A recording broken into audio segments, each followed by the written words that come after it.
ada mie dari Janur Kuning. Ini bukan masalah persaingan loh ya. Hanya untuk merangsang saja bahwa dalam hidup ini memang udah lumrah yang namanya kompetisi, itu nggak perlu dihindari. Jadi dengan itu bisa memancing mereka untuk jadi lebih gigih lagi menggali kemampuannya. Kalau ruang-ruang itu sudah dibangun, anak-anak kemudian memasukinya sesuai bakat masing-masing, bidang masing-masing, dan kita memfasilitasi, sudah apa yang kita impikan itu bakal muncul. Anak-anak tuh berangkat ke sekolah tidak hanya harus duduk diam mendengarkan guru mengerjakan tugas sampai stres, di rumah masih harus membawa PR dan lain-lain. Tapi ada ruang, ada atmosfer tertentu, mereka itu benar-benar bisa bersenang-senang dengan hal-hal apa yang mereka sukai, apa yang mereka mampu di luar bidang akademik. Makanya kemarin saya mengusulkan kita harus bangun ruang akademik dan non akademik itu sama-sama kokohnya, sama-sama bagusnya, sama-sama diperhatikan, sama-sama didanai dan lain-lain. Jadi kalau itu sudah ada, anak-anak kan tinggal masuk, kamu di sini, kamu akademiknya keren, bidang pelajaran ini bla, ayo ajar gitu ya. Fasilitasi.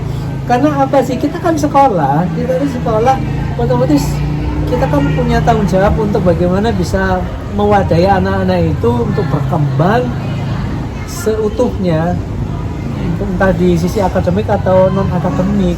Nah kalau mereka datang ke sekolah cuma untuk itu tadi, duduk dia mendengarkan pulang dan lain-lain, sudah dibebani dengan tugas-tugas yang bikin stres luar biasa. Ya pantas kalau anak-anak kita tuh selalu bertanya, Pak nanti pulang jam berapa, padahal baru mau masuk jam pertama. Kehidupannya tertekan soalnya. Selalu akan, ya terus mana konsep bahagia yang mau kita tanamkan itu tidak bakal bisa muncul. Katanya kita harus bikin suasana di kelas nyaman, bahagia, menyenangkan.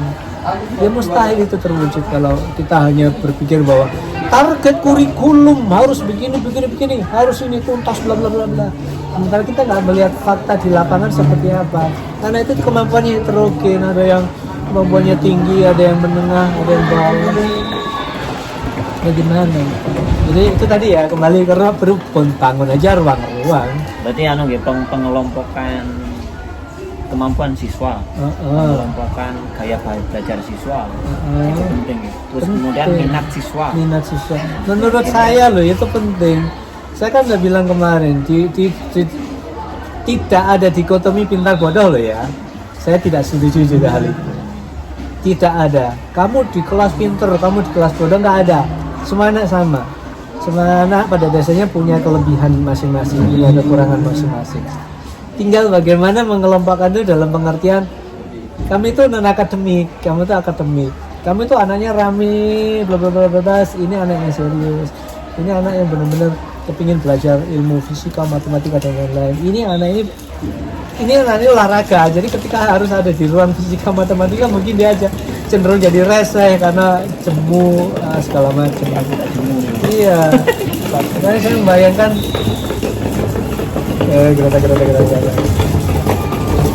betapa akan asiknya ruang kelas itu ketika terkonsentrasi ya, dan jangan pernah menyampaikan dengan alasan itu tadi, pintar bodoh, serius gak serius, udah. Zaman ada di ruang ini kan karena biasanya anak-anak yang cenderung kurang suka belajar itu kan kumpulnya dengan anak-anak yang seperti itu juga.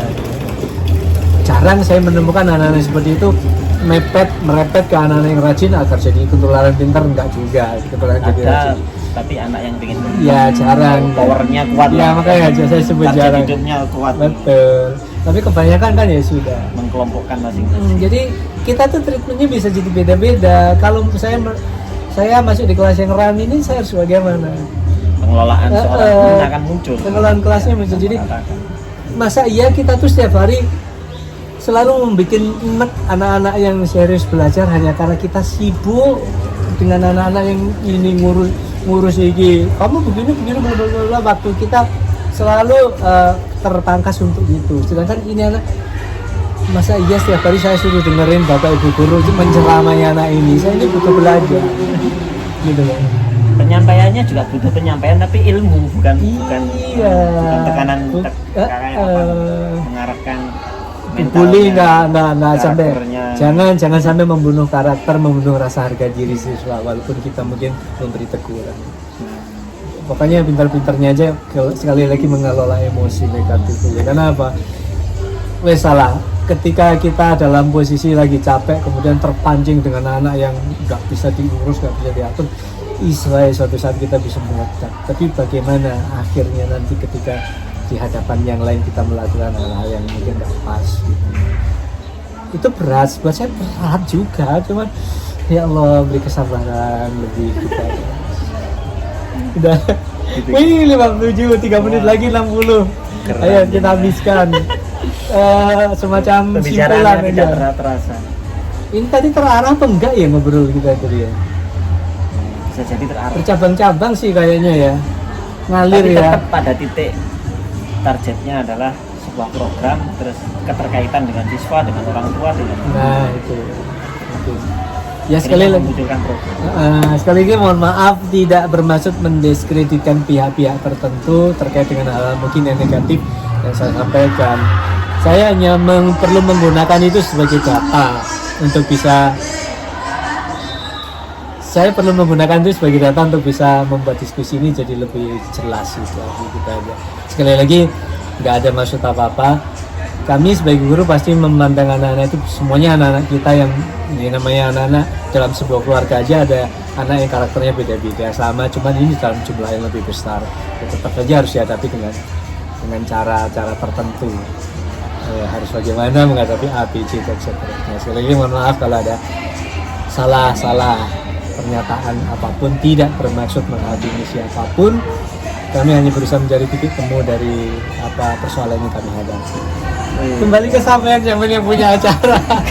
Kalau saya tadi perbincangan ini ya, kita coba untuk pengelolaan sebuah program yang terbaik kita jalankan bersama, itu muncul dari kita, bukan dari satu orang, tapi dari banyak orang. Akhirnya ini program bersama Tim.